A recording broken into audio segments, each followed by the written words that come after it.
الحمدللہ رب العالمین والصلاة والسلام علی سید المرسلین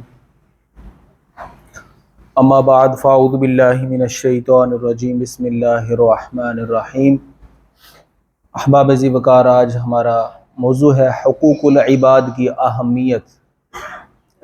یہ بات یاد رکھیں، حق دو قسم کے ہیں، ایک ہیں حق اللہ یا حقوق اللہ، حق کی جمع حقوق، اور ایک ہیں حقوق العباد۔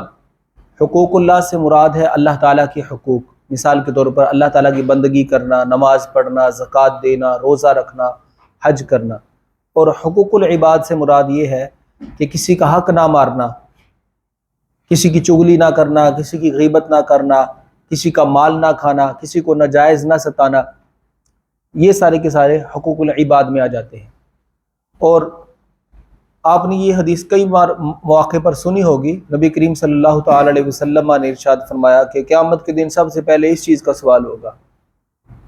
اچھا، ان سب احادیث میں علماء نے تطبیق یوں کی ہے کہ سب سے پہلے ایمانیات میں تو اللہ تعالیٰ کے بارے میں سوال ہوگا کہ تمہارا رب کون ہے، من رب کا، ایمانیات کے بارے میں پہلا سوال یہ ہے۔ اچھا، اعمال کے بارے میں سب سے پہلے نماز کا سوال ہوگا، یعنی ایک ہے عقائد، عقیدہ، کانسیپٹ میں سب سے پہلے یہ تین سوال ہو گئے کہ من رب کا، ما دین کا، اور ما کنت تقول فی ھذا الرجل، قبر میں جو پہلے تین سوال ہیں۔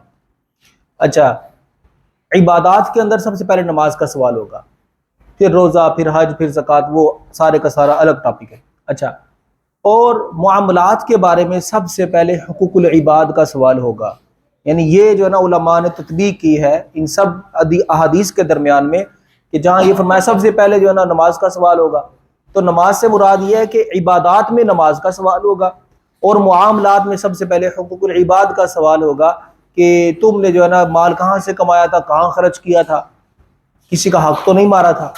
اس وجہ سے حقوق العباد کی بڑی اہمیت ہے۔ حدیث مبارکہ میں ہمارے آقا مولا صلی اللہ تعالی علیہ وسلم نے ارشاد فرمایا، جو کسی کا ایک پیسہ کھائے گا ناجائز، جو کسی کا ایک ناجائز پیسہ کھائے گا، پیسہ سمجھتے ہیں نا، یعنی 100 پیسوں کا جا کے 1 روپیہ بنتا ہے، ایک پیسہ کھائے گا، فرمایا اس کو قیامت کے دن اپنی 700 باجماعت مقبول نمازیں دینی پڑیں گی۔ اس ایک پیسے کے بدلے میں کتنی نمازیں؟ 700۔ کون سی نمازیں؟ مقبول، وہ نہیں جو مقبول نہیں ہیں، وہ نمازیں جو مقبولیت کا درجہ پا گئی تھی، ایک پیسے کے بدلے میں دینا پڑے گی۔ اور آج کل لوگ پوری کی پوری جدادیں ہڑپ کر جاتے ہیں، ڈکار بھی نہیں لیتے۔ اور حدیث مبارکہ میں کیا فرمایا گیا؟ نبی علیہ السلام نے فرمایا، جس بندے نے کسی کی زمین ہتھیا لی، زمین پر ناجائز قبضہ کر لیا، جس طرح آج کل قبضہ مافیا ہیں، گروپ اس طرح کے ہیں، تو حدیث مبارکہ میں وہ جو زمین ہے اس بندے کے گلے میں توق بنا دیا جائے گا۔ اب بتاؤ نا، 5 مرلے کے پلاٹ کے اوپر تم نے قبضہ کیا، قیامت کے دن یہ 5 مرلے کا پلاٹ، یہ اس ہماری زمین سے لے کر تحت الثری تک، یعنی نیچے جو اس کی 7 زمینیں مزید ہیں، کسی بندے کے اگر گلے میں ڈال دیا جائے تو وہ اس بندے کا حال کیا ہوگا؟ اس وجہ سے حدیث مبارکہ میں اس کی بڑی ممانعت فرمائی گئی ہے، کوئی بندہ کسی کا حق نہ کھائے، نہ کسی کا پیسہ کھائے، نہ کسی کا مال کھائے، نہ کسی کی زمین پہ ناجائز قبضہ کرے۔ میں قیامت کے دن اس کے ساتھ یہ کیا جائے گا کہ اس کے گلے کا توق بنا دیں گے اس جگہ کو۔ اب دیکھیں نا، 5 مرلہ تو بڑی بات ہے، اگر کسی بندے نے کسی کا ایک جو ہے نا وہ فٹ بھی اگر کسی کا ناجائز قبضہ کیا کسی کی زمین پر، اور وہ 1 فٹ ہی اس کے گلے میں ڈال دیا گیا نیچے تک، تحت الثری تک، اس بندے کا کیا عالم ہوگا؟ اس لیے احباب ذوالفقار، حقوق العباد کی بڑی اہمیت ہے کہ رب ذوالجلال قیامت کے دن اگر اپنی رحمت سے بندے کے گناہوں کو معاف کرنا چاہے تو کر دے گا، لیکن فرمائے گا حقوق العباد اس وقت تک معاف نہیں کروں گا جب تک کہ وہ بندہ معاف نہ کرے۔ یعنی جس بندے کو تم نے ناجائز چپیڑ ماری تھی، قیامت کے دن اگر وہ تمہیں معاف کر دے گا تو معاف ہے۔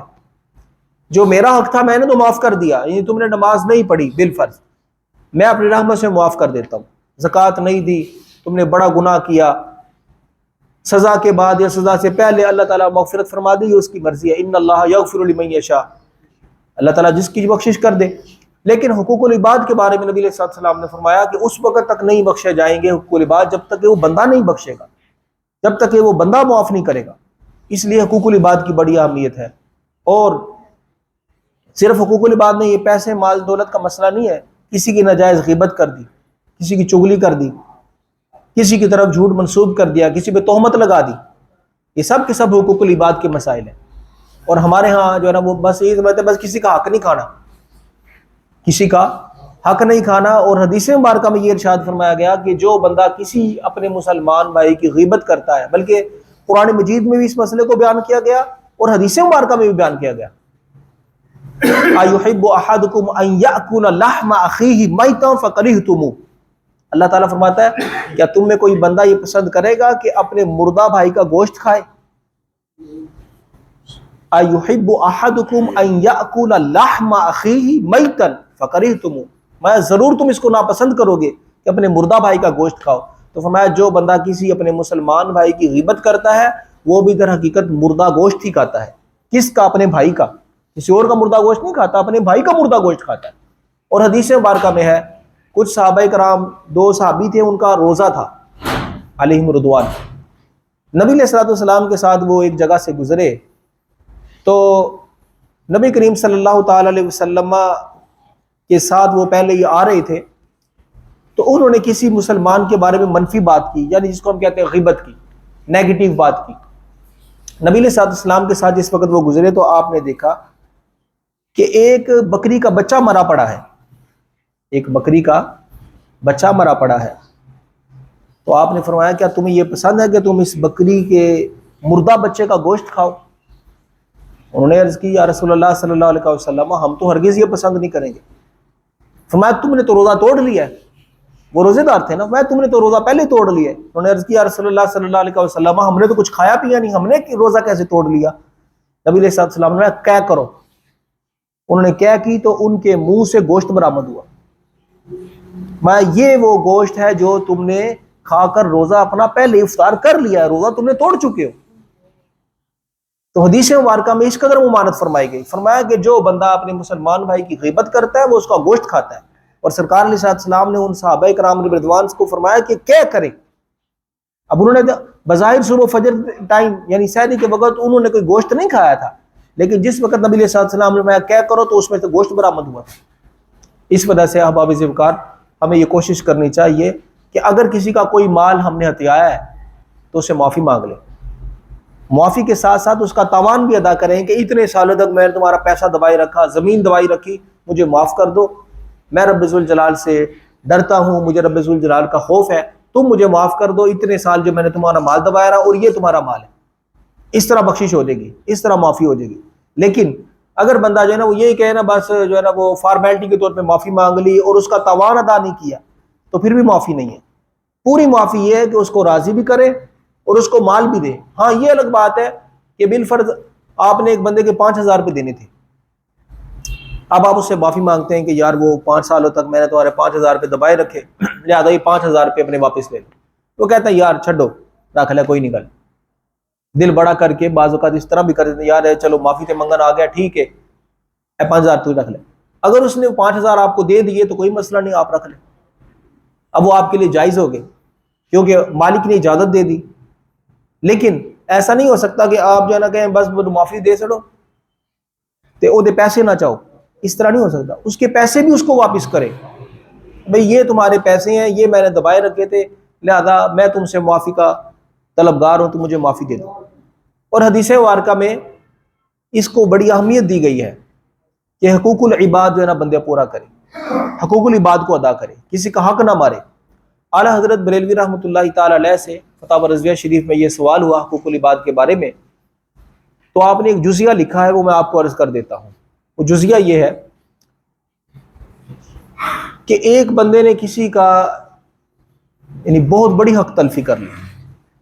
ویسے جو مسئلہ لکھا ہے نا وہ بھی میں عرض کر دیتا ہوں ویسے، تاکہ آپ کے ذہن میں نہ آئے یعنی یہ کس مسئلے کی بات کر رہے ہیں۔ ایک بندے نے معاذ اللہ کسی عورت سے زنا کر لیا۔ اب زنا بہت بڑا گناہ ہے، اب اسلامی قوانین تو ہے نہیں ادھر کہ زانی کو رجم کیا جائے، اور اگر وہ شادی شدہ نہیں ہے تو اس کو کوڑے لگائے جائیں، وہ قوانین تو کوئی نہیں ہے۔ اب اس سے یہ فعل سرزد ہو گیا، اب اس کی وہ توبہ کس طرح کرے گا؟ رب ذوالجلال سے تو معافی مانگ لی، اب جس عورت کے ساتھ اس نے معاذ اللہ زنا کیا وہ کسی کی بہن بھی ہے، وہ کسی کی بیٹی بھی ہے، ہو سکتا ہے وہ کسی کی ماں بھی ہو، اور ہو سکتا ہے وہ کسی کی بیوی بھی ہو، تو اس بندے نے ایک بندے کا حق تلف نہیں کیا، یہ تو دسیوں بندوں کا اس نے حق تلف کیا۔ وہ عورت کسی کی بیٹی ہے، کسی کی ماں ہے، کسی کی بہن ہے، اور جو ہے نا کتنے رشتے بن جاتے ہیں۔ اگر اس عورت کے 10 بچے ہیں تو وہ 10 بچے کا حق کس نے تلف کیا کہ معاذ اللہ وہ فعل بد کیا، تو اب اس کی توبہ کا طریقہ کیا ہوگا؟ اعلیٰ حضرت بریلوی رحمۃ اللہ تعالی علیہ نے اس کی طریقہ جو یہ لکھا ہے، اگر اس بندے کو یہ بتائیں کہ جی میں نے جو ہے نا یہ فلاں فعل کیا تھا تمہاری فلاں جو ہے نا محرمہ کے ساتھ، تو ہو سکتا ہے اس کو قتل کر دے، یہ گیا تھا معافی مانگنے اور یہ جو ہے نا وہ موت کے بھیٹ چڑھ گئی۔ تو اعلیٰ حضرت بریلوی رحمۃ اللہ تعالی علیہ نے اس کی معافی کا یہ طریقہ لکھا ہے کہ اس بندے سے معافی اس طرح مانگے کہ فرض کیا کائنات کے اندر جو سب سے بڑا گناہ ہو سکتا تھا، سب سے بڑی حق تلفی تمہارے حق میں ہو سکتی تھی، میں نے وہ تمہارا حق تلف کیا، تو مجھے معافی دے دو۔ اس کو بتانے کی ضرورت نہیں ہے کہ یہ جو ہے مجھ سے فعل سرزد ہوا تھا۔ جب آپ یہ کہہ دیں گے نا بڑے سے بڑا جو گناہ فرض کر لو، بڑے سے بڑا تمہارا حق جو تلف ہو سکتا تھا، میں نے تمہارا وہ حق تلف کیا، تو مجھے معاف کر دو۔ اب وہ ڈیٹیل میں نہیں جاتا، نہیں پوچھتا وہ کیا حق ہے، بس کہ اسے جو مجھ سے بھی تمہارے حق میں کوتاہی ہوئی، کمی ہوئی، میں اس سے جو ہے نا وہ معافی مانگتا ہوں۔ وہ بندہ کہہ دے کہ میں نے معاف کیا، تو اب وہ گناہ معاف ہو جائے گا۔ یہ اعلیٰ حضرت بریلوی رحمۃ اللہ تعالی نے طریقہ لکھا ہے۔ مثال کے طور پر ایک بندے کی آپ نے بہت زیادہ غیبتیں کی، چغلیاں کی، بہتان بازی کی، اگر آپ اس کو جا کے یہ سارے بتائیں کہ میں تیرے جڑا الزام بھی لایا سی، تہمت بھی لائی، غیبت بھی کی تھی، چغلی بھی کی تھی، جھوٹ بھی منسوب کیتا، اب وہ تو بندہ ناراض ہوگا نا، تو اس کا جو ہے نا وہ مختصر سا طریقہ یہ ہے کہ اس بندے کو یہ الفاظ کہہ لے۔ اب دیکھیں نا بزرگوں کے فتاوی جات کے اندر کتنی جامعیت ہے، آپ نے ایک ہی جملہ ہے، اس جملے کے اندر سارے کے سارے جو ہے نا وہ احکام آ گئے۔ وہ کس طرح معافی مانگے گا؟ اس سے اس طرح معافی مانگے گا، یار فرض کریں کہ آپ کا جو سب سے بڑا حق ہو سکتا تھا وہ میں نے تلف کیا، تو آپ مجھے معاف کر دیں۔ وہ کہتا ہے جی میں معاف کر دیا، بھائی میرا جو سب سے بڑا حق بھی ہوتا، تم نے وہ بھی میرا حق تلف کیا ہوتا، تو میں تم کو معاف کر دیتا ہوں۔ تو اس طرح وہ معافی کی صورت بن جاتی۔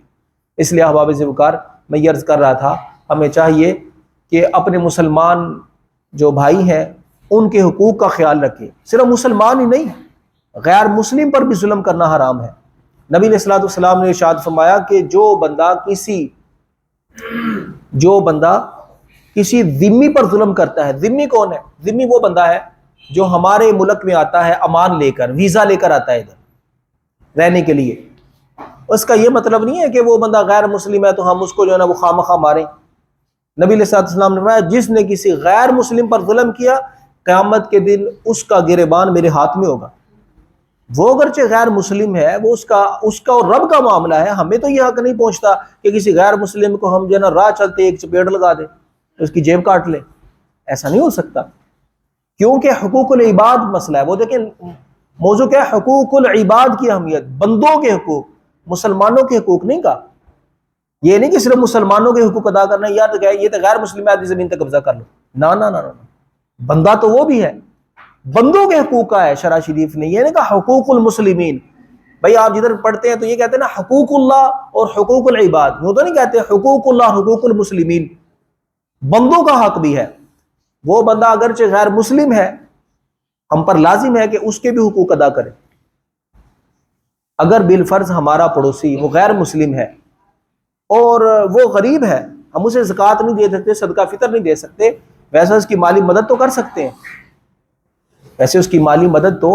سکتے ہیں، یہ نہیں ہو سکتا کہ ہم اس کی مالی مدد بھی نہ کریں اور ہم اس کے حقوق تلف کرنا شروع کر دیں، غیر مسلم ہے نا۔ یہ آج کل جو ہے نا بعض لوگوں کے ذہن میں آ گیا ہے کہ یہ غیر مسلم ہے، لہٰذا اس کو جو ہے نا وہ دھوکہ بھی دے سکتے ہیں، اس کو نہ دھوکہ دے سکتے ہیں نہ فراڈ کر سکتے ہیں اس کے ساتھ، اس لیے کہ وہ بھی تو رب ذوالجلال کا بندہ ہے، اگرچہ غیر مسلم ہے۔